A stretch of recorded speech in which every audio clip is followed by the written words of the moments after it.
honestly, this is really sad. Like, I just ripped this off. This is what's been on the window for the past 8 months or so, and it hasn't been completely covered, as you can tell. Like, this thing is trash, bro. But we're gonna clean it up. I'm gonna strip all the interior out of it. We're gonna pressure wash the whole inside. I have to do something about these seats, so they're disgusting. All right, got it hooked up. I didn't use any ramps either. I just lifted the front up with the forklift. Hopefully we got enough juice in here left to get her up. Got the seats out. Now, this thing is in terrible condition. Oh my God, this car. I feel so bad for it. The floor's like all wet over there. So now I'm gonna pick up all the trash and stuff, and then I'm gonna pressure wash the car out. All right, let's see what it looks like under this nasty damp carpet. Gross. It's not rusty though. All right, let's look at the passenger side. This side's wet right now. Looks good, just really fucking dirty. This carpet is disgusting. I don't even know if I want to like hold on to it. See, it's like 2 pieces. I don't even know if I want to try to clean it. Let me get this nasty shit out of here. Look at this. I found 5 window cranks inside the car. No wonder where they've all been going. I got everything out. I'm going to vacuum next, and then we'll pressure wash it, and it'll look good as new in here. And then onto the outside, where I'll probably blow off everything first, vacuum it out and blow it all off, and then we'll pressure wash everything all at one time. Get this thing a little cleaner because it is terrible. There are leaves caked up in here. And like this, these stains are so hard that it's gonna take a minute to clean this thing.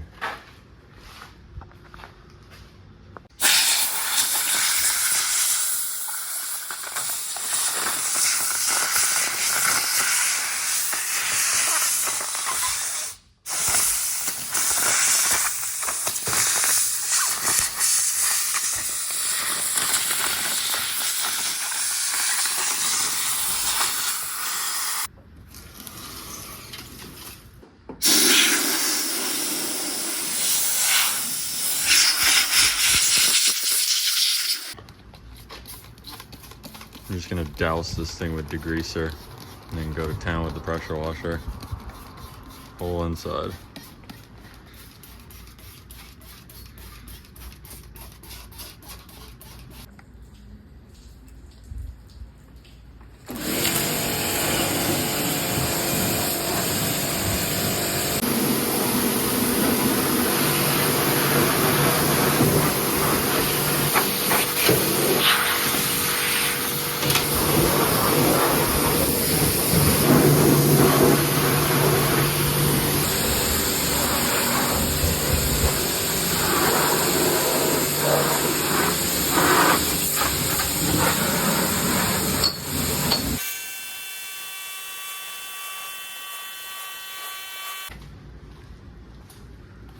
All right, so we got this thing pretty cleaned up, honestly. I mean, it's not super clean, but I also didn't scrub it either. I just super degreased it and then used the pressure washer.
got the come along rigged up to the forklift, and I've got this pretty much pulled out to where I want it. And now what I'm doing is just working in all these dings. I'm gonna just keep working it. I got hammers, spoons, dollies, and I'm just gonna kind of start working this area here. I'm not trying to get it perfect because it's gonna have an over fender, but I'd like to get a lot of the wrinkle out, hopefully. So we'll see how much we can do there. I don't want to spend too much time on it because, like I said, the overs are gonna cover basically the whole thing. So I'll probably just work on the edges and just try to get this out a little bit. And then we'll move on to the next one. All right, so I think that's pretty good. It still probably looks extremely wavy, but for one, it's a drift car. Two, the taillight's not all the way in, and the taillight's broken. I don't know why the camera won't focus. There we go. But look, it like lines up really good. It just looks extremely wavy in the camera. It's honestly not that bad though. So I'm gonna pull the tension off of this, and after like one little good Bondo swipe here, this will line up really good. And then we can throw an over on it.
So I started assembling the interior a little bit.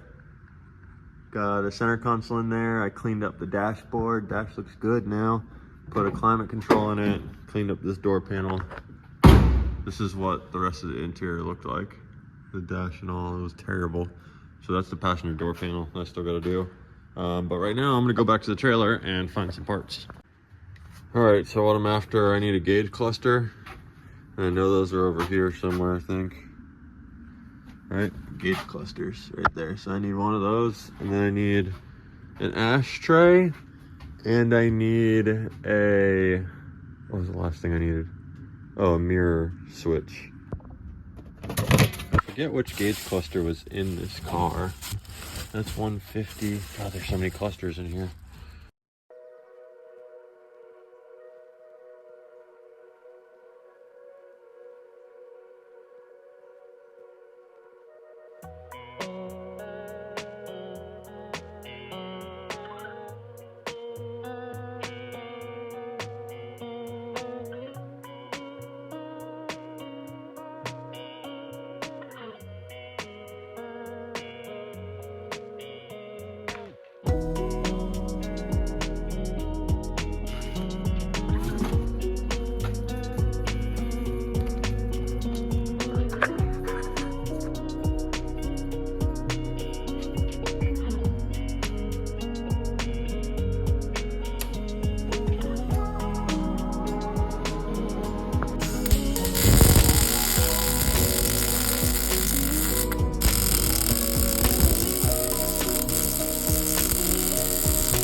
On the last SR20 refresh I filmed, I kept all this stuff, and I can put a link for the video on this one if you are interested in keeping everything.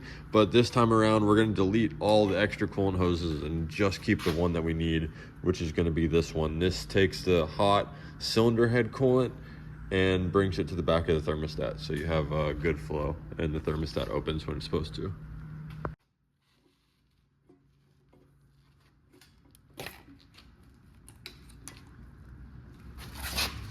So that gets rid of all that. This is what normally goes to the heater core, and obviously SR comes right-hand drive, so that's why it goes to that side. In my video though, I shortened this hose so you can use it for left-hand drive, so go watch that if you want a heater core. But now that we've got this out, I'm gonna take off this housing right here, the sensor housing, so that we can get to this hard pipe back here. Took off the water pump, and now what I'm gonna do is, you can see it right there, I'm gonna punch it through.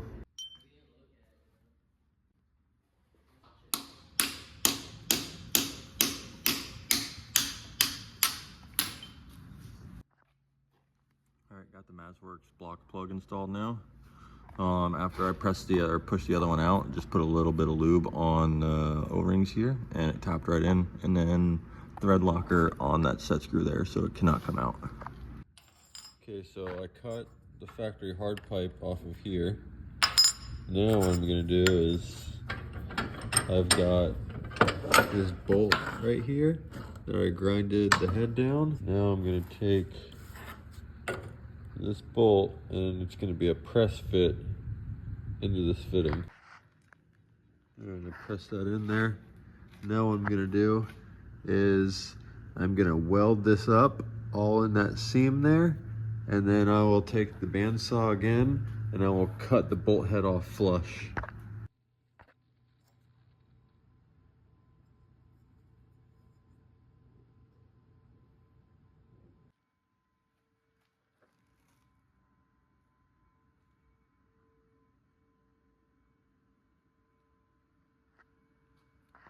What I did here was just to cap this. I didn't want to put a regular cap on it because they normally fail. I guess I could have welded it up, but I had already installed the sensor housing and I don't want to take all the sensors out. So this is more than sufficient. It's a lot better than just putting a cap on here because the caps always bust. So this is a brand new piece of coolant hose, and I won't have to worry about that.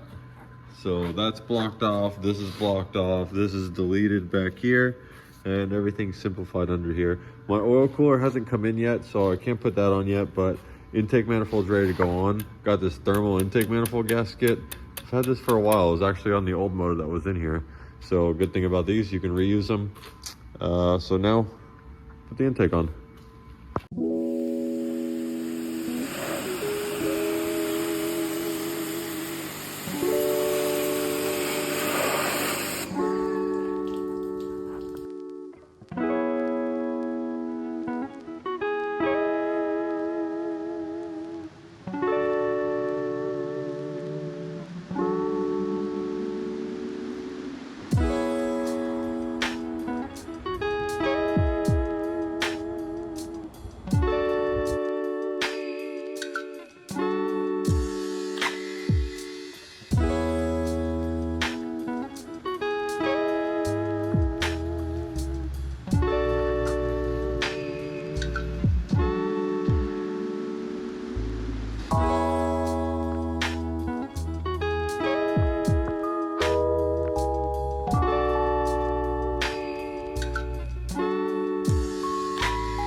All right, so I got the front half of the kit fitted. My over fender should be here today. Now we got this rear bumper.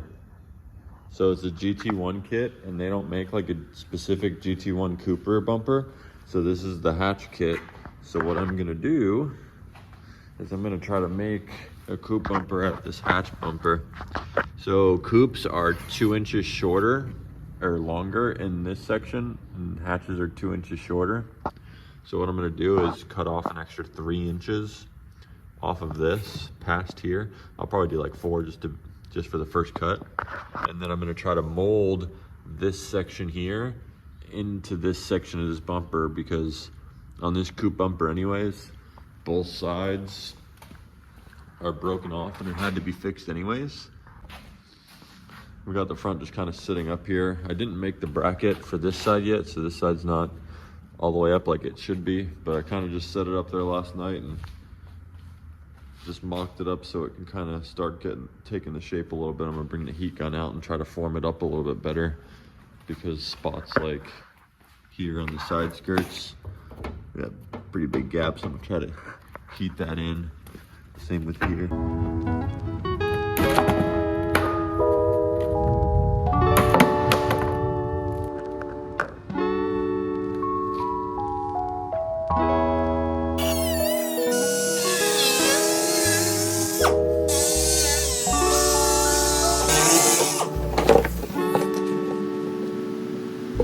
So I got my first rough cut, and it like kind of works, but it kind of doesn't.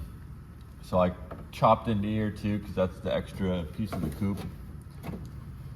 And when you put it up on here, I gotta trim this a little bit more, line up better. But we're like almost there, but these edges don't exactly line up perfect, because this curves in and kind of ruins this angle here. So when you pull this out, this needs to be pushed in, and that curve is kind of, but I'm gonna build it on the car so that it fits the best. All right, so I made a couple more trims. I shaved the back of this down a little bit so that it'll sit a little bit more flush. Now what I'm gonna do is, the zip tie is just holding everything in place right now. So what I'm gonna do is, I'm gonna take some glass on the right here and mold just this little top section right here. After I get that molded and stuck, I'll work my way down here and start pushing all this out so that all this starts to line up. This is all dry up top now.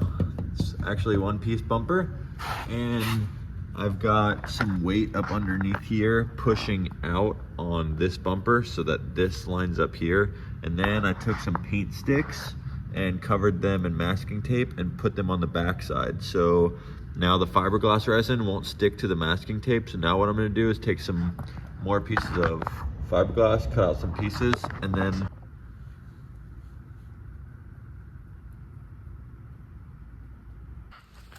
all right, I got this side all chopped up and into place.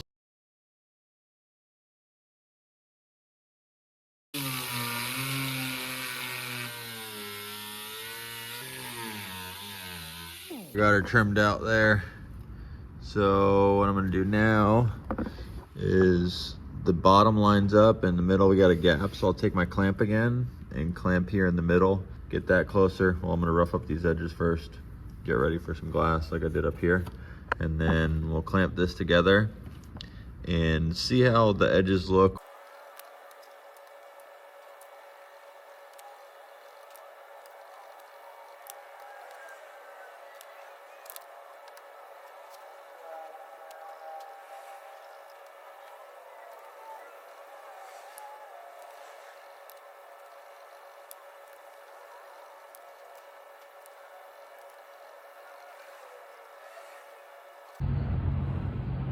All right, so I'm still waiting on the other side to dry, but this side's all dry. So what I'm gonna do is level everything out with some Bondo glass. This is fiber reinforced Bondo basically. So we're gonna mix some of this up. All right, so I haven't filmed in a little while, but I got all the aero finished. Look at this rear bumper.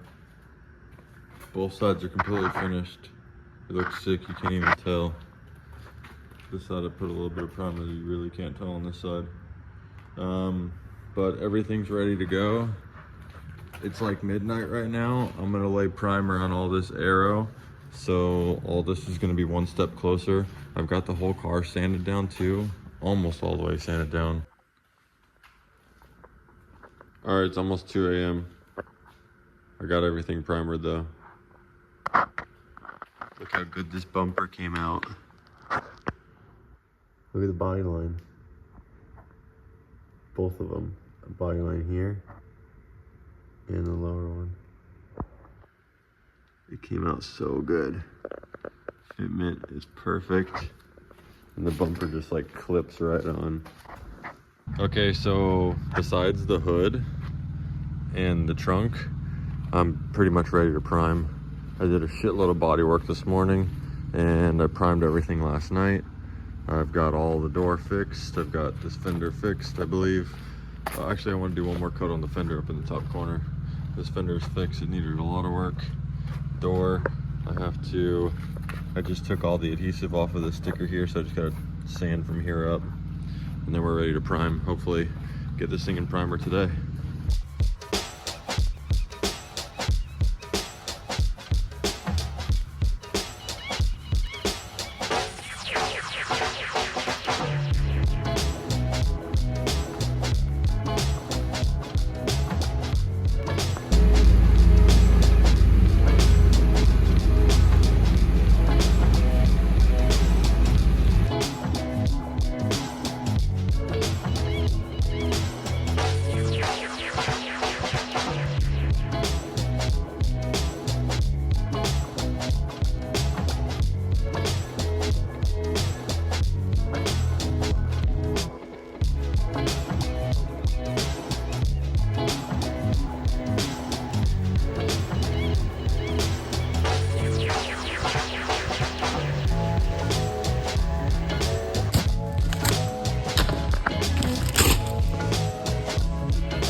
So what we have here is an ORC 409D. Now this is what they call a super single clutch.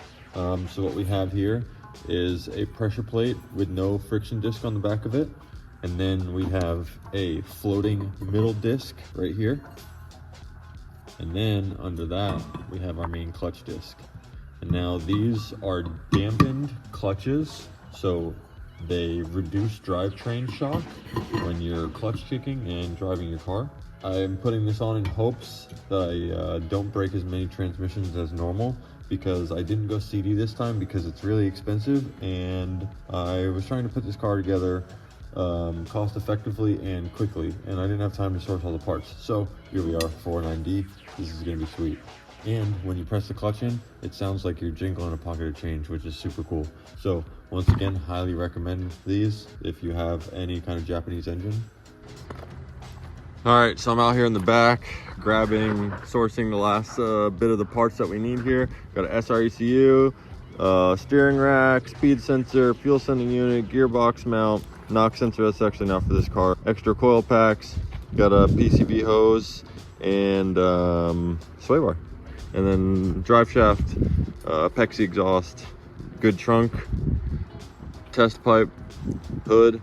And I think the only other thing I need is brackets for the sway bar. I have brand new bushings and end links for it, and I think that's it on the list. Oh yeah, I got to get drive shaft bolts, axle bolts, and then that should be everything.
So I'm finally back home. I can make a closing video on this. It's all gonna be one whole long video, as you already watched maybe, if you made it that far. This bumper gap's really irritating me though. What I have to do is the bash bar is hitting the top of the bumper, so it won't let me pull it up any higher. I gotta adjust that. But this is the car. So the main goal with this thing was like build it as fast as I could and as cheap as I could, take as many used parts as I had and not have to buy as much new. But honestly, I didn't remember as much stuff was missing out of this car as really was. I stole so many parts off this car while it was down for other cars for some reason. I guess because like I knew the parts worked off this car, so I took them. Bad idea, bad idea. It runs great. Start her up here for you. In neutral, yep. Oh, purring. Oh yeah, she's a good one. So pop. Good old SR20. Had to buy a bunch of new stuff in here too, like all new piping and oil cooler, new intercooler. I trusted that whoever painted this painted it with high heat paint, but they didn't. So I'm gonna have to pull that back off and paint that. Check out that blue fuel rail, it's pretty sick, right? Match the valve cover. Brand new hoses, had to buy those, couldn't find those. So yeah, she's a solid runner. Can't wait to do some driving in this thing. Those couple clips that I just put up of me driving, that was first laps, the first and second laps in the car. The car felt great, even with the eyeball alignment. So can't wait to dial this thing in a little bit more and start having some fun. But honestly, it's kind of crazy. This color, I'm so happy with it. It's awesome. Wound up finding this seat in Tampa while I was down in Orlando, and I cruised over and grabbed that. Protectors on the sides, brand new. Got the blue grip in there, Auto Shop Dream. I got blue checkered mats too to kind of flow. This is like a blue Sylvia seat. It's not like light blue like everything else, but whatever. And you see all the Look at the dash. That's all gear oil that flew out of here when I was driving the car around the compound. So I gotta clean that up, but car rips. And those runs were only on like 7 PSI on gate, and I'm running 265s in the back. So I'm gonna bring it up to like 11 to 14 PSI, run a little bit more pressure in the 265s, and this thing should be super fun. So if you've made it this far, I really appreciate you watching. I know that was a really long video, but at the same time, I haven't posted in quite a while. So maybe you made it all the way through. If you did, like I said, thanks again. I'll see you in the next one. Later.